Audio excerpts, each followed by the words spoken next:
We're talking about Love Points Away, which is really about what it does. And it's the third series in the text, Science of Mind textbook, written by our founder, Ernest Holmes. And what it does, and I thought, how could I capture this in one way? And for those of you who are familiar with our spiritual mind treatment, which is our form of affirmative prayer, to me what this says is this is all about the second step. The first step is God is all there is. And that's what we covered when we talked about it in the first week. This thing. What is this thing? And then what it does, it's all about the second step. It's about our unity. Because the second step is all about our connection with God. The fact that we are one with it. And that's what this is all about. Because the divine cannot do anything until it does it through us. That's what it does. It does it through us. Now, there are a lot of words written in 1926 language, which sometimes is a little hard to wrap our heads around. Some of us have an easier time, and when I say us, I'm not in that us. I personally, if you ever look at mine, I've got a couple different Signs of Mind texts, and I have read this numerous times, and each time there's a fresh enlightenment that I get. Because the first time I read it, I thought, I don't get it. I don't get any of this. But of course, I stuck with it. And that's what spiritual mind treatment is actually. Some people say, I don't get it. I don't see it. You don't see what it does. But what it does, it's already doing. It's doing at the level of your consciousness. That's where you come into play. You're the conscious part of it. I was at the kids' playground yesterday in Balboa Park. There's a part of me that's as much of a kid today as I was when I was a kid. I love to see children at play because what I see is a fearlessness that somehow disappears when we get to be adults. And that's sad. Because it's our fearlessness and our faith and knowing that we are one with the divine, that it operates through us, which we can bring into reality and manifestation our desires. And kids don't have that fear. I saw a kid, no, she wasn't even bigger than this, climbing up a slide. The steps are this far apart. Now for you and I, that's not a big step. This little girl was using all of her upper body strength to pull her legs up in the next one. She'd take a step and she'd look over at this other, like a merry-go-round type of thing, and she'd say, Dad! And nothing happens. She turns back and she takes another step up. Dad! Pretty soon she gets to the top and Dad appears. And she then gets in, slides down. But before she does, she takes a moment to look at him, and he says, go ahead. And she's, whew. And that's what this is all about to me. That's us. That's exercising our muscle. We're pulling up ourselves up each step. And what we do is we say, Dad, or God. Usually it's God, help me. God, and it's not like, look at me. It's like validation, it's like connection, it's like knowing you're there.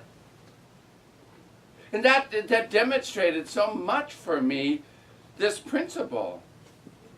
It's, if you can tap into that kid had faith. I mean, can you imagine what it must look like? Every once in a while I get down on my knees to look at what level the kid is looking at. We all look pretty big. A lot of these kids, they're looking right here. That's as high as they can get. Yet they're not afraid. They're not afraid, and they will try. She was not. She went up there. Now to her, that had to be 6 times her height. I mean, we're only talking the side. And yet she went down. And that's what I think when we get through it, if you study these 10 pages, they're 10 pages. Not a lot. It's big print. For some of us, we like big print. But It's 10 pages. And if you read it, if you have to read it 10 times, so what? If you grasp it, if you grasp the fact that there's a principle here that you can do it. And the secret is, it's no secret. It's an inside job. I remember a long time ago, many years ago, I had all the success markers in my life. Job, career, home, all of those things. And yet there was a part of me that was really unhappy. And I remember telling my son at the time, I was saying, you know, if I would give all of this up if I could find happiness. If I could truly know happiness. And know it without a doubt. So I did. I spent the next 10 or 12 years. I went to workshops, I read, I studied. I did almost every religious, spiritual practice that you could think of. I did Buddhist, I did Hindu, I did Native Americans. I did a lot of study. I did a lot of contemplation. And the secret is so obvious. It's an inside job. I'm the one that's responsible for my happiness. None of you are. Nobody is. Nobody can make you happy. It's all how you relate to the circumstances and events in your life, whether you're happy or not. It's so amazing. I can't believe it took me so long to figure it out. My son said I was the kid who rode on the special little bus. But it took me a while to figure it out.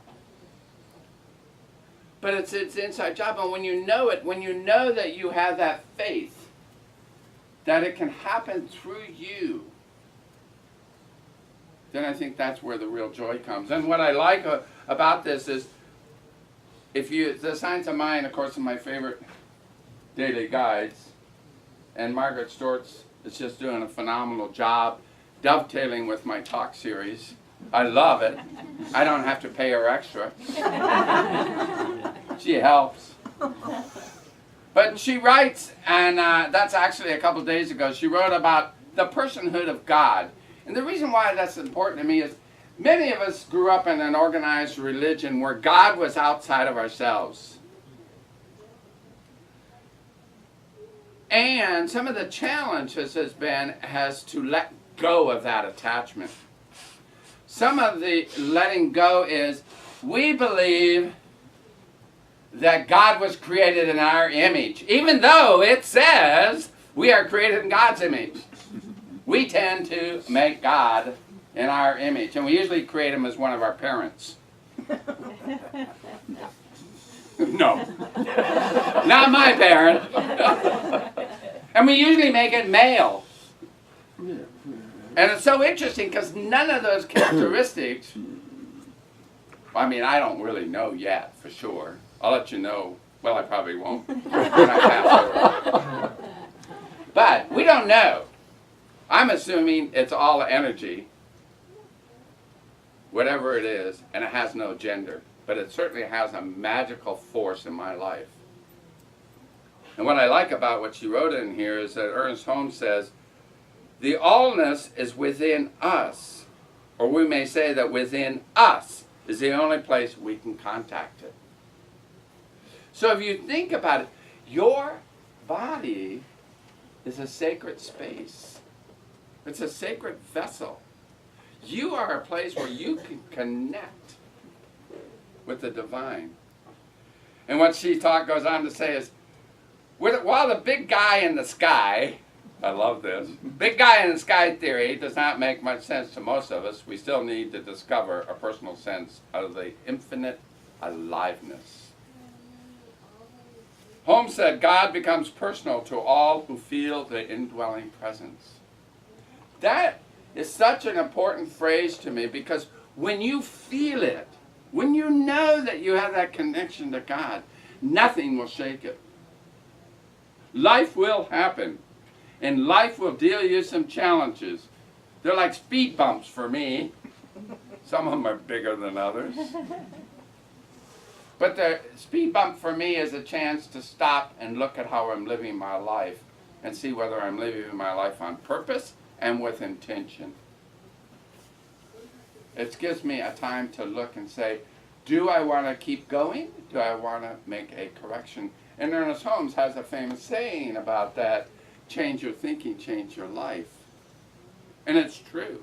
You can do it right at this moment. You can decide to change.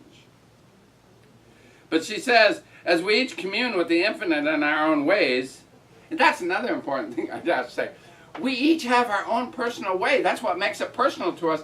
So don't fall for that trap that there is a right way and somebody else has it and you don't.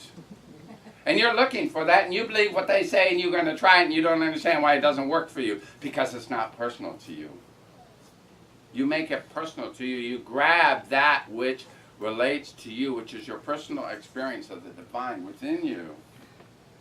And she goes on, she says, it would be perfectly natural for us to have a personal closeness in this relationship. And we learn that as we turn to God, God turns to us. That's why it's called a relationship.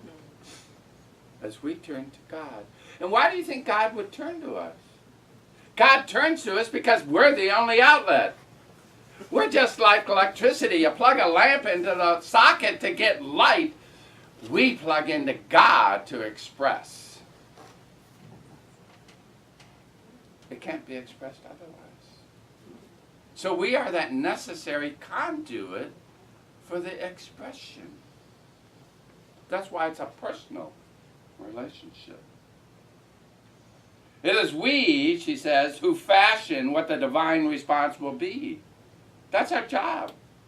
It's not about being holy or sanctimonious or any of that. Just be natural. Be yourself. And plug in. And be that expression. And she writes, it is ours to trust in the divine presence and knows us as a part of itself. And if you truly believe that God is all there is, then it cannot be otherwise. That must be a true statement. That absolutely must be true. You must be one with it. And when we bring our vitality into our relationship with the divine, it must respond to us in a vital way. We do not need an external big guy. Isn't that wonderful when you think about it? It's reassuring. I was looking at my refrigerator. I mentioned this last week. I had to go double check to make sure that's really still was not a magnet on there. And it is. I have another magnet on our refrigerator that says, leap and trust you'll build your wings on the way down. That's what these kids in the playground are doing. Yeah. There were some other kids I was watching, and they have this thing. I love this new equipment. I can understand why they only allow people from 7 to 12 to play on it, because I'd have been on it.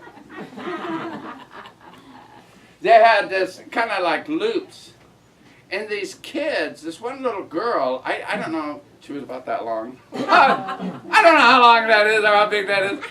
But she was going from loop to loop. But what I noticed is it looked like she was skipping every other loop, which would have made it easier for what she was doing was stretching herself.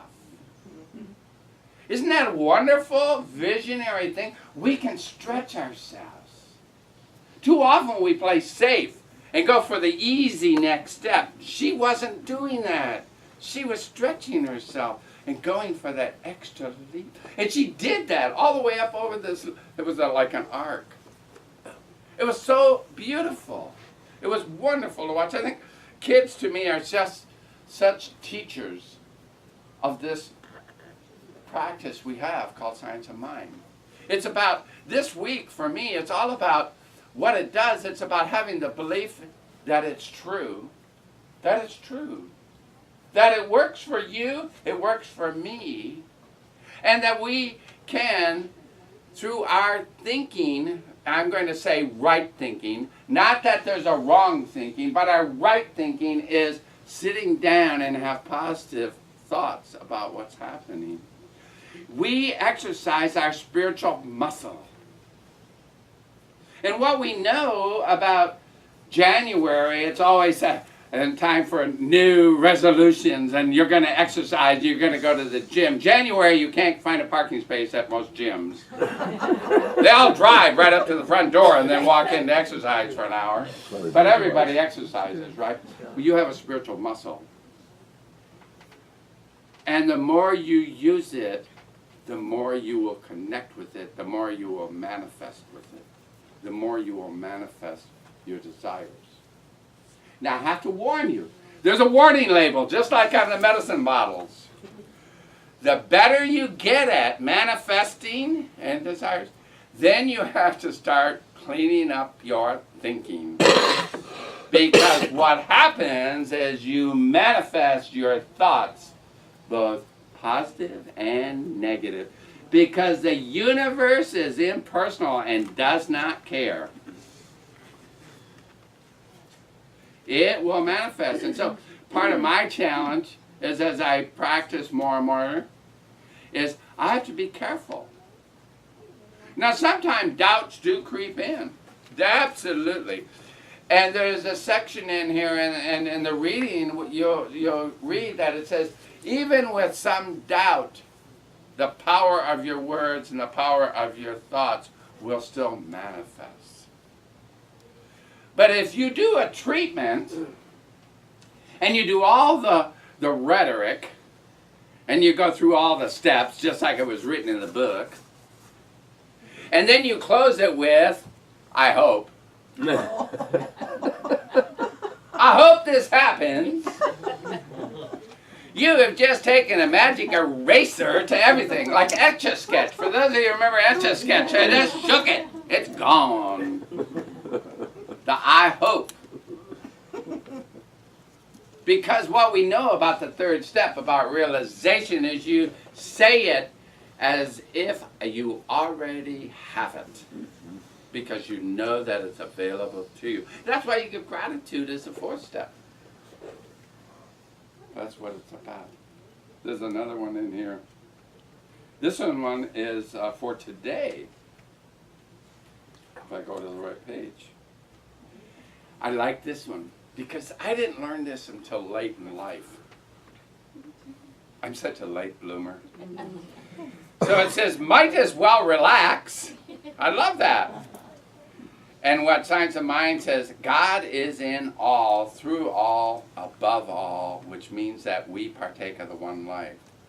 And why I wanted to read this piece, a couple pieces, because it's something that many of us do.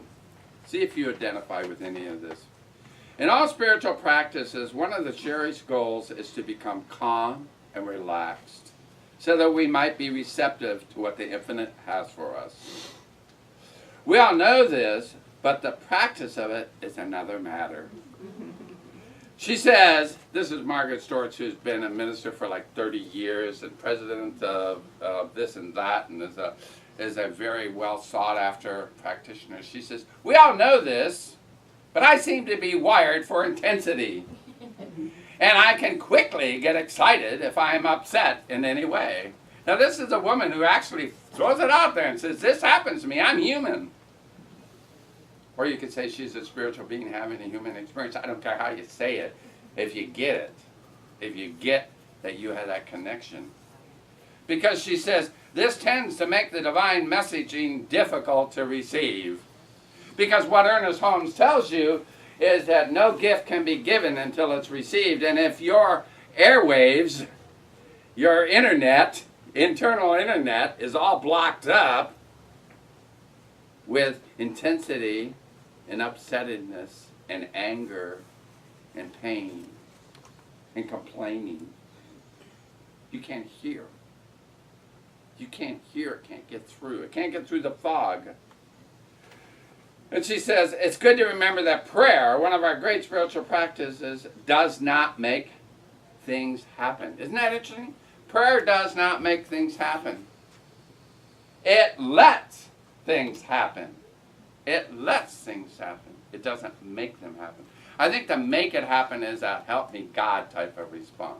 That's how I interpret that. That's mine. You can put your own spin on it. But it allows it to happen. It's in the natural flow of life. You are in the natural flow of life.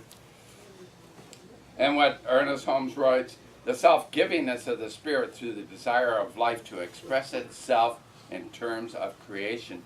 We are its creation. So it gets to express through us.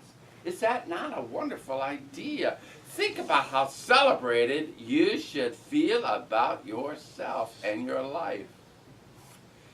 And if you don't have happiness, then I ask you, think about why not. And think about what internal house cleaning you might want to do to dust those cobwebs of doubt away and rebuild it with faith and exercise that spiritual muscle of yours.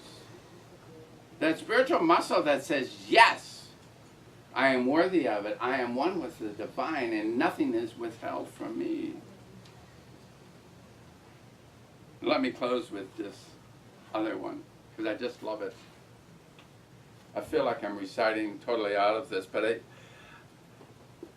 I wrote a lot about this textbook, but I kept thinking, how can I make this real to you?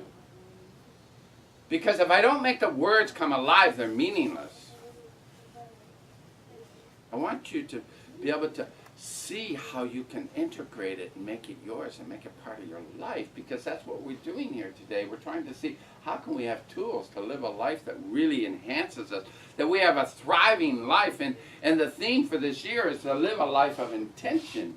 And how can we do that? So Joel Goldsmith said, and this is under enlightenment, we are told to have the mind in which was also in Christ Jesus.